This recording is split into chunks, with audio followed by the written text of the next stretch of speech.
Hi everyone, my name is Lily and I'm the book reviewer behind Utopia State of Mind. And today we're going to be chatting all about Kimberly Lemming. So this is the most recent video in the All About Authors series. I will leave that playlist down below, but basically I take an author who I've read all of their books and I chat a little bit about them. I recently just finished That Time I Got Drunk and Yeeted a Love Potion at a Werewolf, and I realized that I should talk about it and talk about my thoughts about it in general. I have really enjoyed Kimberly Lemming's books. I will leave a link down below to an interview I did with Kimberly on Cozy Fantasy, and I've really enjoyed them. They are very fun. They're like this. I would really encourage you to watch the interview because we actually talk about the designation of cozy fantasy and what it means and like how authors feel about it as well. And Kimberly was surprised, according to my memory, Kimberly was surprised because a lot of people associate cozy fantasy with kind of like low stakes action, and Kimberly's books have maybe kind of the world ending. So not low stakes action. But what I think that Kimberly Lemming's books really beautifully encapsulate is this knowledge that everything will be okay. It is a romance story, but there's kind of this heart and this coziness within the action. I've been thinking a lot about cozy fantasy and romantasy specifically. And to me, I feel like if I had to pick a designation of romantasy, romance or fantasy for Kimberly Lemming, I feel like I would pick romance. The hard thing is the fantasy world is like, I think that's why these books are categorized as romantasy, because the fantasy world is so present and it's so much a core of the interactions in the world and like kind of the reason that these actions are happening. But at the same time, the romance and the character development are so good.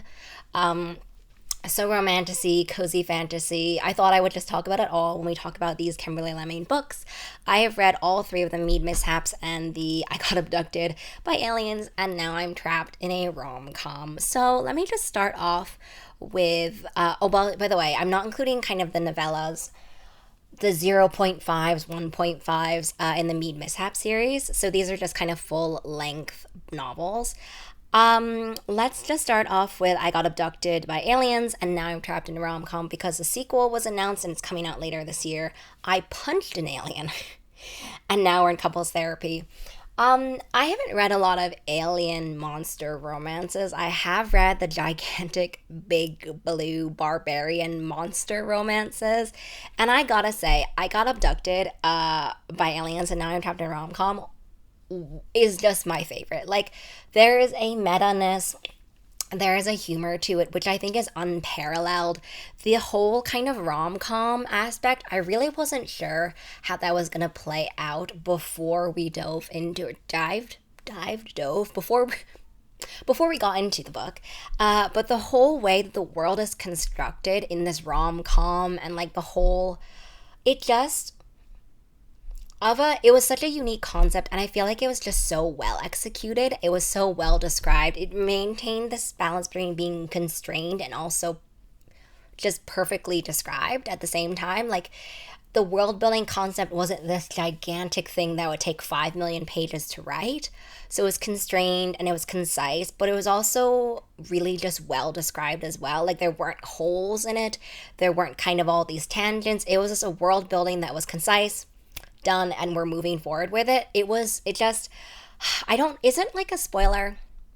I don't know if it's a spoiler to say this, but basically they are trapped on this alien planet. She is, and then she kind of meets all these other aliens, and through a series of twists and turns, which I will not spoil, there turns out that it's like in this world or in this setting influenced by rom-coms. That's all I'll say. But basically, it is just so good. Like, she's basically abducted and brought to this planet as sort of a mating like activity kind of thing by aliens, abducted by aliens. And so it just is so good. The concept and the world building, the spice is really good. And I also love this kind of take on the alien romance, which I haven't read as much. I feel like aliens are sort of akin to monster romances, but I think that this one is more of an alien romance, obviously because they're aliens. And I really, really liked this one. I love this this world that sort of felt prehistoric because there were sort of like dinosaurs, but also alien planet wise. It just was so fun. It was so hilarious, and yeah, I felt like the world was super well described and constrained. I don't know how many times I'm going to say that.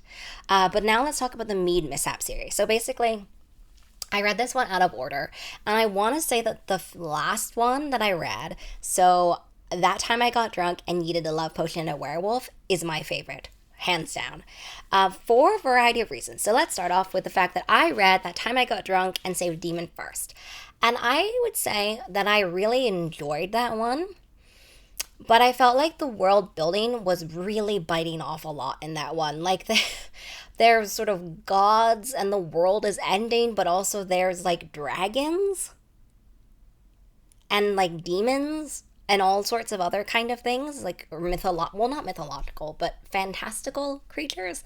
And so to me, the characters are really the shining focal point, but the world building and the world building action adventure kind of ended up taking a lot of steam out from certain places, and it sort of ended up being a little bit distracting.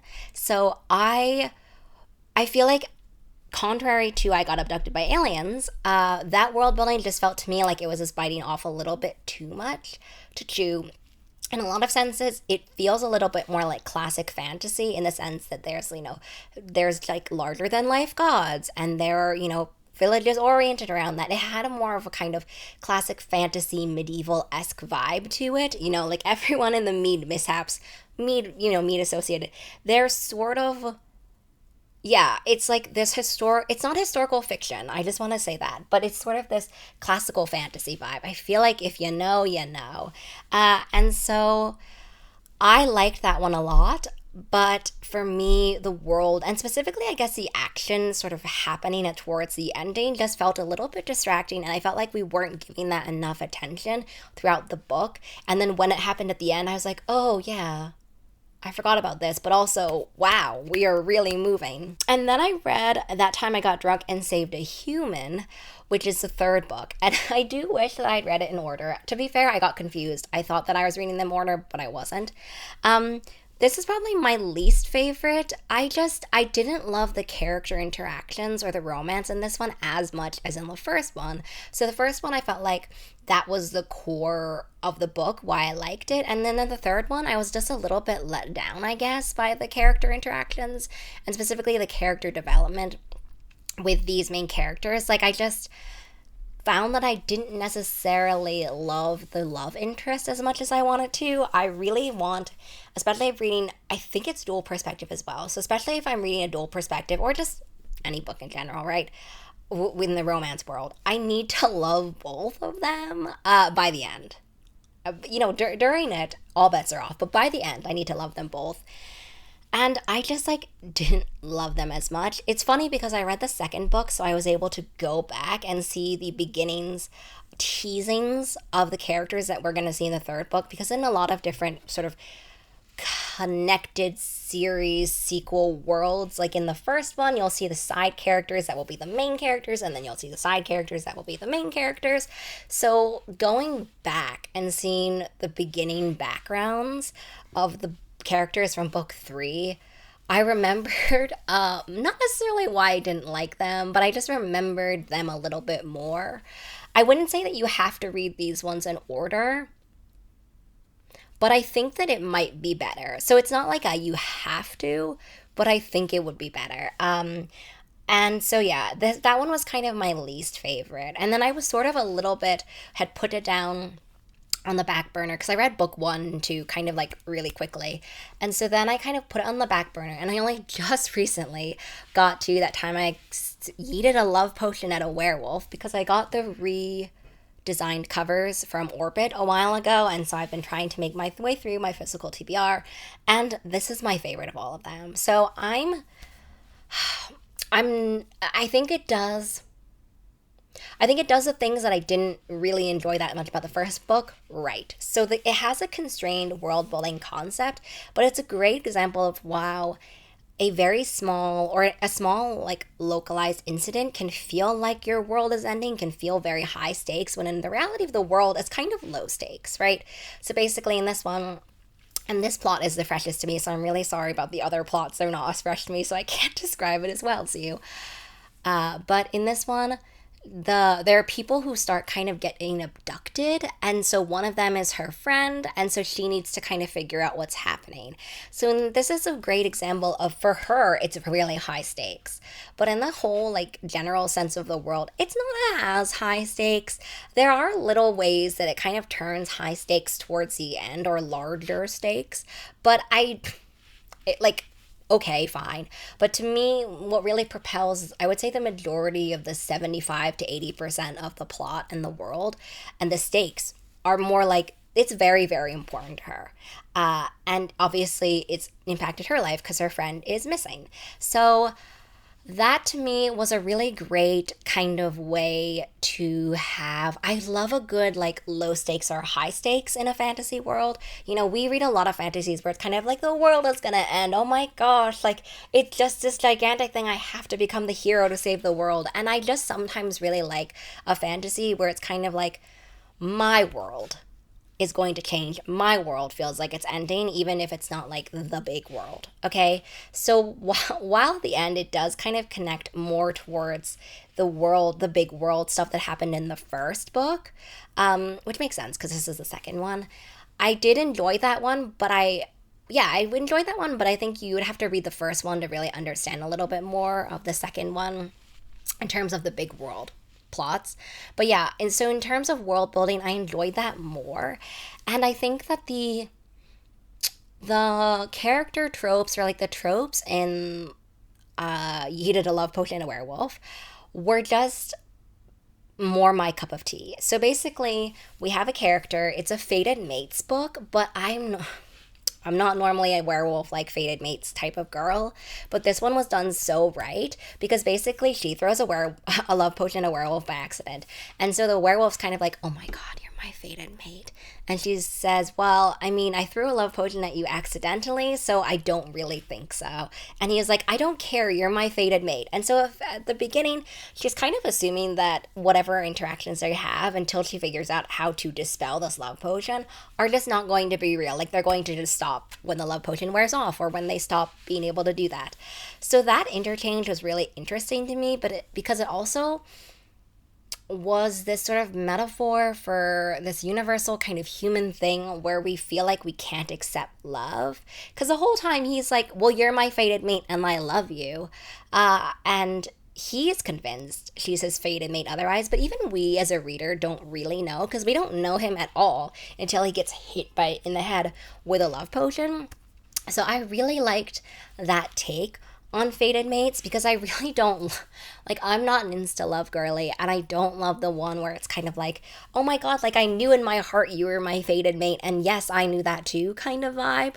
I know that is literally the whole point with fated mates, but it's just not for me. So this was a take on fated mates which I really liked, and I really liked this kind of like strangers I was gonna say strangers to lovers, but I feel like a majority of love stories where they aren't a trope are strangers to lovers. You know, like that's normally the trajectory. It's not always kind of friends to lovers, enemies to lovers, childhood friends to lovers.